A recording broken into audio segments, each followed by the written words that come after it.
Bueno, este ejercicio nos pide hallar los puntos críticos de esta función que aparece acá. En el práctico lo van a encontrar con un 3 acá en lugar de un 12. Yo les recomiendo que cambien el 3 por el 12 para que nos den resultados enteros y no aparezcan números feos que compliquen un poco la resolución del ejercicio. Igual si quieren resolverlo con el 3 lo van a poder resolver, pero nosotros lo vamos a explicar con el 12. Para encontrar los puntos críticos de esta función, lo que tenemos que hacer es hallar sus derivadas parciales respecto de x y respecto de y e igualarlas a 0. La parcial de z respecto de x, fíjense, tienen una constante acá tienen menos 3y una constante por x cuadrado, la derivada de x cuadrado es 2x, entonces tenemos menos 3y por 2x, o sea, menos 6y por x, esa sería la derivada. Esto da 0 porque es constante para x y esto es menos 6x, eso es una constante, 0. Bien, cuando derivamos respecto de y, la parcial respecto de y, tenemos 3y cuadrado menos 3x cuadrado menos 24y y el resto es todo constante igual a 0. Entonces acá tenemos un sistema con dos ecuaciones y dos incógnitas, la x y la y. Todo par que sea solución de este sistema va a ser un punto crítico de esta función. Entonces veamos que acá tenemos términos cuadráticos, acá tenemos una expresión un poco más sencilla, entonces empecemos trabajando con 1, llamamos 1 a la primera ecuación, 2 a la segunda, empecemos trabajando con esta expresión para ver qué podemos sustituir después en esta otra expresión. Bien, fíjense que acá nos aparece como factor común entre los términos el menos 6x. ¿Está bien? Entonces sacando factor común menos 6x nos queda y más 1. Bien, esto igualado a 0. Entonces tenemos un producto igual a 0. Para que un producto sea 0, lo que tiene que pasar es que alguno de los factores sea 0. O el x es 0 o el y más 1 es 0. Este no va a ser 0. Entonces x igual 0, y igual menos 1 hace que esto sea 0. Entonces el otro caso es que y sea menos 1. O sea que para que se cumpla la ecuación 1 tiene que pasar o que x sea 0 o que y sea menos 1. Entonces tenemos dos casos que tenemos que analizar por separado. Veamos qué pasa si el x es igual a 0. Si el x es igual a 0, reemplazamos en 2, que es la ecuación que todavía no utilizamos, y nos queda 3y cuadrado, esto da 0, menos 24y igual 0. Esta ecuación tiene solamente a la y como incógnita y los resultados de esta ecuación van a acompañar al x igual 0 dentro de un punto crítico de la función. Sacando factor común 3y en esta expresión queda 3y por y menos 8.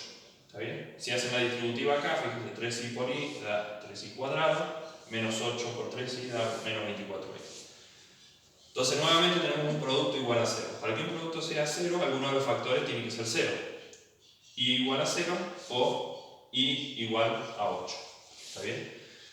No cometan el error de pasar dividiendo el y o el y menos 8 o alguna expresión para el otro lado porque terminan matando puntos críticos y el ejercicio les va a quedar incompleto.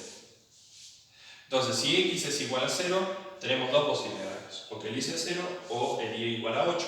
Entonces tenemos dos posibles puntos, dos puntos críticos, el 0, 0 y el 0, 8, que ya vamos a analizar si son máximos, mínimos o qué son, o puntos de ensilladura. Bien. Ahora, si el y es menos 1, que es el segundo caso, lo vamos a reemplazar en 2. Nuevamente reemplazamos en 2, igual que como hicimos con el x igual 0. Entonces, reemplazando en 2 tenemos 3 por menos 1 al cuadrado, da 3, menos 3x cuadrado, menos 24 por menos 1 da más 24. Bien. Acá tenemos una ecuación donde aparece solamente la x, cuya solución va a acompañar al menos 1 en nuevos puntos críticos. Si el 24 lo pasamos restando y el 3 restando, nos queda menos 3x cuadrado igual a menos 27. Pasando el menos 3 dividiendo, queda x cuadrado igual 9. Y los posibles x que hacen que x cuadrado sea 9 son el x igual 3 y el x igual menos 3. Entonces tenemos el 3 menos 1 y el menos 3 menos 1 como nuevos puntos críticos. Entonces tenemos 4 puntos críticos. ¿Está bien? Acá tenemos que analizar el signo del diferencial segundo. Si nosotros analizamos el signo del diferencial segundo alrededor de estos puntos, vamos a estar comprobando si tenemos un mínimo, si tenemos un máximo o no. ¿Está bien? O algún punto de ensilladura, o si tenemos que hacer algún análisis complementario. Bien. El diferencial segundo al cual le tenemos que calcular, al cual le tenemos que mirar el signo, es definido de este modo. ¿Está bien? Donde aparece esta expresión, que es la derivada segunda de z respecto de x dos veces, que es una notación compacta de la derivada segunda de z respecto de x dos veces, evaluada en el punto p sub 0. Simplemente una notación compacta de esto que está acá. Lo mismo pasa con la derivada de z respecto de x respecto de y la derivada parcial de z respecto de y respecto de y. O sea, la derivada parcial segunda. Bien. Además aparecen los delta x y los delta y, que por una cuestión notacional, para compactar un poco la notación, vamos a llamarle h al delta x y vamos a llamarle k al delta y. ¿Está bien? Esto es todo lo mismo que hemos estado trabajando.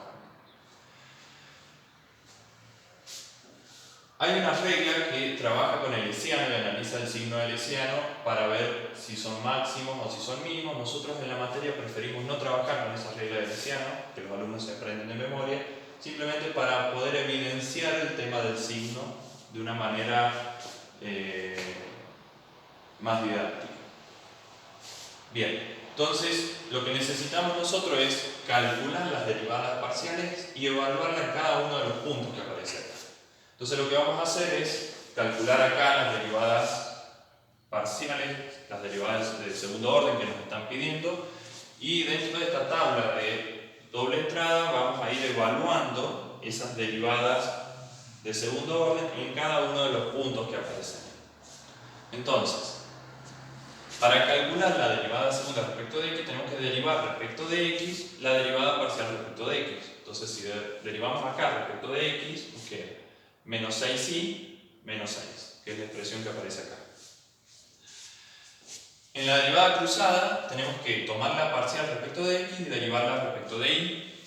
Entonces, si a la derivada parcial respecto de x la derivamos respecto de y, nos queda menos 6x. ¿Está bien? Que es la expresión que escribimos acá.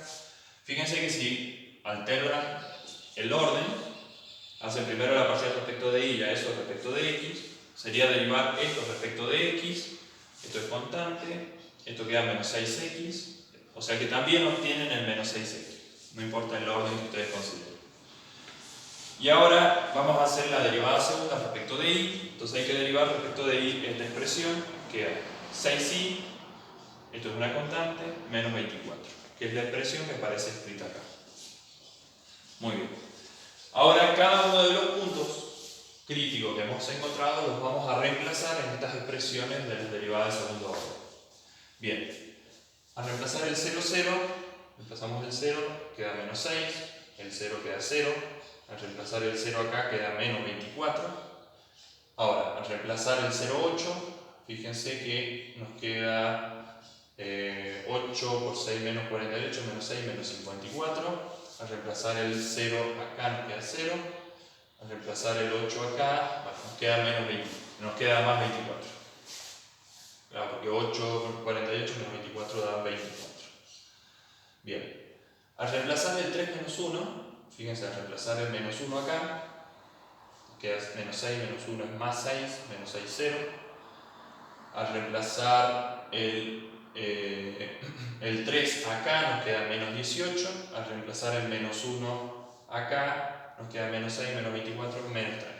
Bueno, lo mismo con esta columna, ustedes reemplazan y encuentran esos valores. Entonces ahora lo que tenemos que hacer es analizar el signo del diferencial segundo.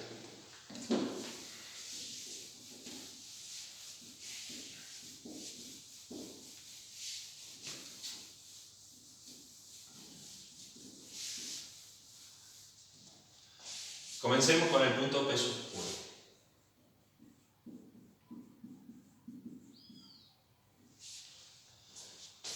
Teníamos, este valor es menos 6. O sea, el diferencial segundo de z es menos 6 por h cuadrado más 2 por esta expresión que es 0, entonces todo este término queda en 0. Este es menos 24, entonces tenemos menos 24k cuadrado. Fíjense que sin importar el delta x y el delta y que uno considere, o sea, si yo me muevo desde el punto en cuestión hacia la izquierda o hacia la derecha o hacia arriba o hacia abajo, entendiendo hacia arriba o hacia abajo, izquierda o derecha en las direcciones respecto del eje x y respecto del eje y, sea para donde yo sea que me mueva, o sea cual sea el valor de h y de k, esto siempre va a ser negativo. ¿Está bien? Entonces, si el diferencial segundo es negativo, sea cual sea el valor del delta x y del delta y, eso quiere decir que acá, que en este punto, hay un máximo. ¿Está bien? Analicemos ahora en P sub 2.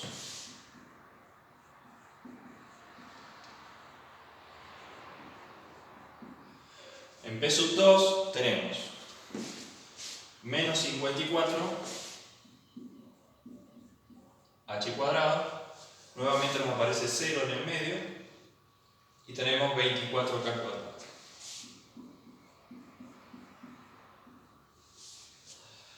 Fíjense que acá el signo del diferencial segundo varía dependiendo si me muevo en la dirección del eje x o en la dirección del eje y.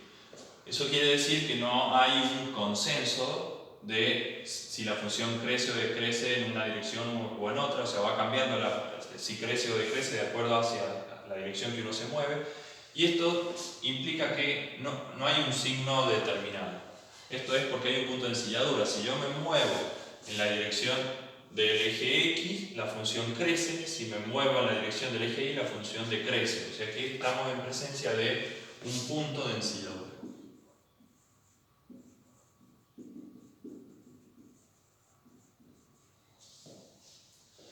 Analicemos ahora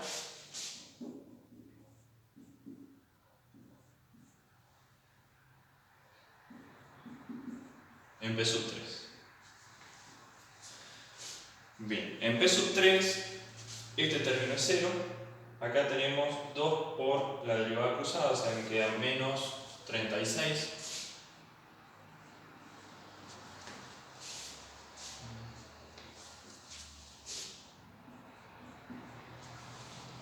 Menos 36 más lo que dice este término, o sea, sería menos 30k cuadrado. Y hay que analizarle el signo. Acá, para analizar el signo es un poco complejo porque aparece el término cruzado. Cuando aparece el término cruzado, lo que hay que hacer es completar cuadrados. Uno, completando cuadrados, puede analizar mejor el tema del signo. Entonces, lo que vamos a hacer primero es, vamos a ordenar, vamos a poner primero este término y después este.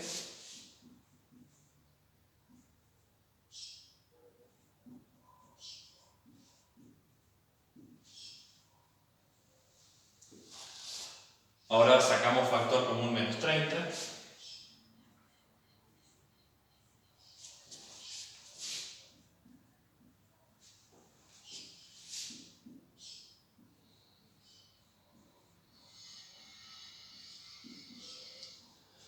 Ustedes pueden simplificar acá, sacan sexta 6, sexta 5.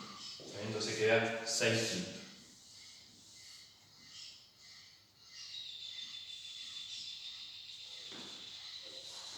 ¿Está bien?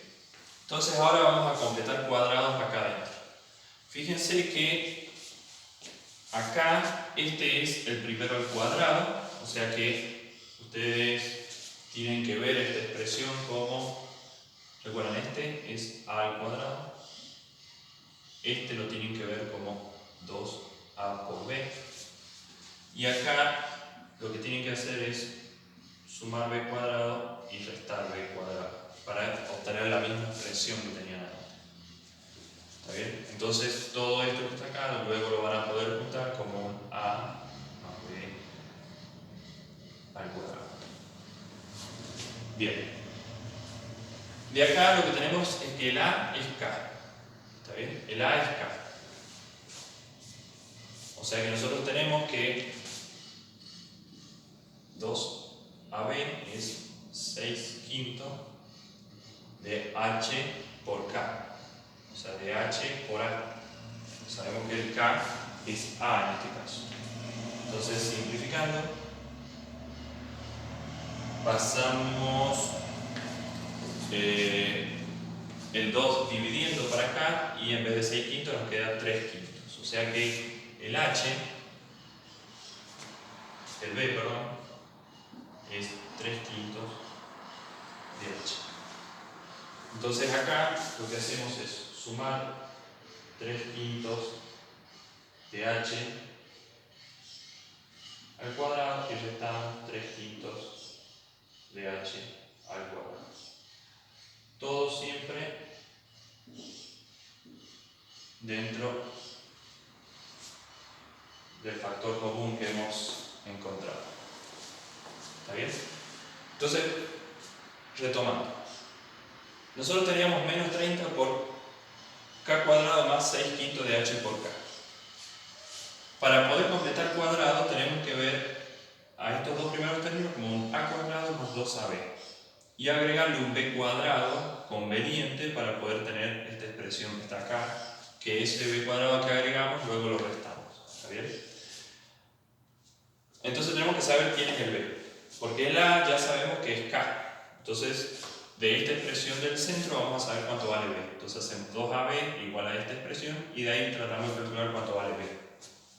Entonces tenemos 2AB es igual a 6 quintos de H por K. K es A. Entonces se van las A y queda 2 es igual a 6 quintos de H, o sea 2B. Como quiero saber cuánto vale B, paso el 2 dividiendo y me queda que B este es quinto de H. Entonces lo único que hago es sumar y restar lo mismo, o sea que no cambia la expresión que teníamos.